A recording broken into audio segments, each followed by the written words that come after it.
Ils sont 314 jeunes filles et garçons triés sur le volet pour leur aptitude intellectuelle hors du commun à avoir été choisis pour participer à cette colonie de vacances pour surdoués. Chacun de ces estivants est premier garçon ou première fille de son centre d'écrit au BEPC. En ce dernier jour de colonie, les meilleurs lauréats parmi les meilleurs ont été primés.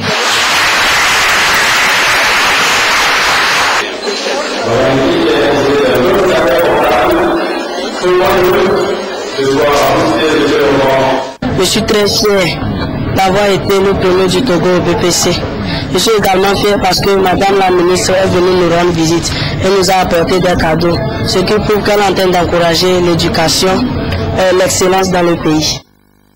Je viens de Lomé, j'ai eu une moyenne de 19,07 et les colonies de vacances se sont bien passées. On a appris beaucoup de choses et j'ai fait beaucoup d'amis. Moi principalement, j'ai appris à tricoter. Et puis il y a aussi des enseignements qu'on a suivis, il y a beaucoup de choses qu'on a fait. C'est pour encourager l'excellence scolaire et favoriser le brassage culturel que les vacances utiles et citoyennes qui en sont à leur 4e édition sont organisées. L'objectif principal qui est recherché à travers une telle activité, c'est d'encourager l'excellence scolaire et de créer un cadre d'échange, de partage et de brassage culturel, social, de créer des activités socio-éducatives pour les enfants. C'est une démarche de qualité qui s'articule autour de l'approche formée pour transformer. 10 jours de colonie de vacances à la découverte du relief montagneux et des sites touristiques de la région de Balimé. 10 jours surtout d'encadrement suivant une grille d'activités ludiques et de sensibilisation sur les valeurs éducatives et culturelles. Chorégraphie, chorale, sketch, animés par ces jeunes élèves ont tenu les officiels et le public en haleine.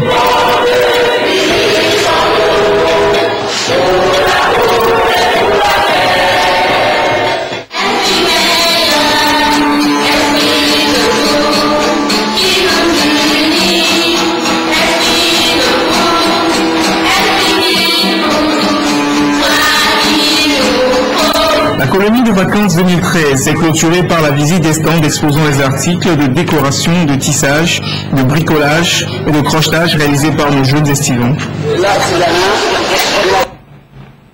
Nous sommes en période de vacances scolaires où la traversée de la route n'est souvent pas chose aisée.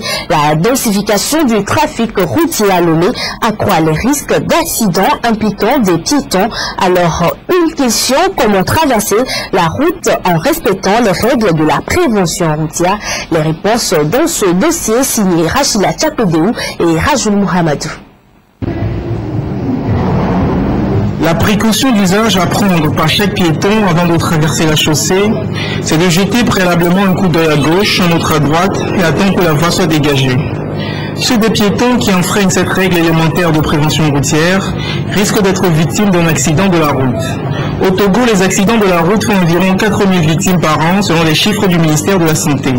Cette situation alarmante amène la Fédération des organisations de sécurité routière à attirer l'attention des usagers sur le respect du code de la route. Au Togo, comme partout ailleurs, est réglementé par des normes et donc chaque catégorie d'usagers doit se conformer à cette norme pour garantir l'équilibre et le partage de la circulation routière. Le piéton, comme tout autre usager, est tenu à un comportement précis, réglementaire.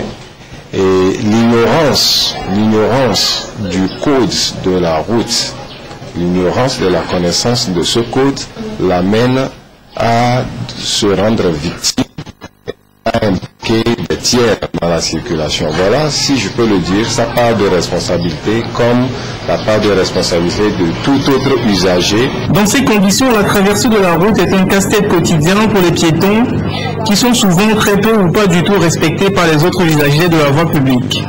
Au mépris du piéton, beaucoup de motocyclistes ajoutent le mépris du code de la route, des feux de signalisation souvent au nez à la barbe des forces de police. Si nous sommes à un feu tricolore, la plupart des temps, les gens respectent le feu tricolore.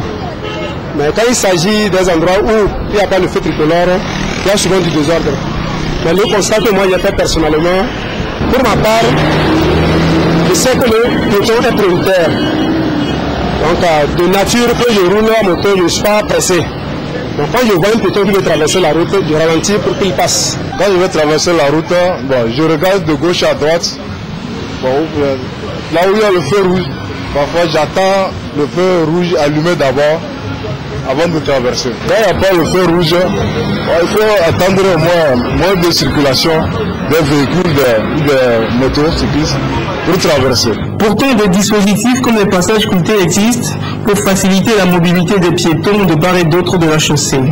Mais là encore, des mesures coercitives s'imposent pour contraindre les uns et les autres à respecter le code de la route. Le piéton demeure le maître de la circulation. Toutefois, il est également tenu à un certain nombre d'aspects qu'il doit observer quand il est dans la circulation. C'est par exemple lorsqu'il évolue parallèlement à la chaussée, il doit forcément circuler sur le trottoir. Et lorsqu'il est appelé à traverser sur la largeur cette chaussée, il est appelé à le faire dans l'espace du passage pour piétons, qu'on appelle précédemment le passage clouté. La nouvelle expression aujourd'hui qui est prescrite est le passage pour piétons. Au-delà, il faudrait inculquer des notions de civisme et des leçons de prévention routière aux usagers de la route pour espérer juguler l'insécurité routière au Togo. Un signal positif allant dans ce sens a été donné en juin dernier avec l'adoption d'un nouveau code de la route. Mais encore faudrait-il qu'il soit appliqué pour rendre les routes du Togo plus sûres. À l'international, le Mali tourne la page de la crise. Ibrahim Boubacar Keïta a prêté serment ce mercredi. Élu président de la République malienne le 11 août dernier, Ibeka a juré fidélité à la République. Sa priorité, la réconciliation d'un pays meurtri par 18 mois de crise politique. Il rêve de cette écharpe depuis 2002. 11 années et 2 tentatives infructueuses plus tard. Et voilà, Ibrahim Boubacar Keïta, dit Ibeka, investi président. Le président, selon lui, de la réconciliation nationale. Dès demain, nous enclencherons les actions appropriées pour forger les solutions robustes en vue d'une paix durable afin que nous sortions définitivement de la répétition cyclique des crises dans le nord de notre pays. Réconcilier, surtout relier symboliquement et matériellement Gao et Tombouctou au reste du pays. Pendant 18 mois, ces 2 villes du nord, occupées par les djihadistes, se sont senties abandonnées de Bamako. Mais le gros dossier reste celui de l'Azawad, des velléités indépendantistes d'une partie de la population touareg. Ibeka devra poursuivre ce qui a été entamé à Ouagadougou. Respectera-t-il l'esprit des accords du 18 juin ? Décentralisation, autonomie pour l'Azawad ou au contraire, renforcement de l'État central, le doute plane. En attendant, sur d'autres fronts, d'autres promesses ont été redites ce mercredi.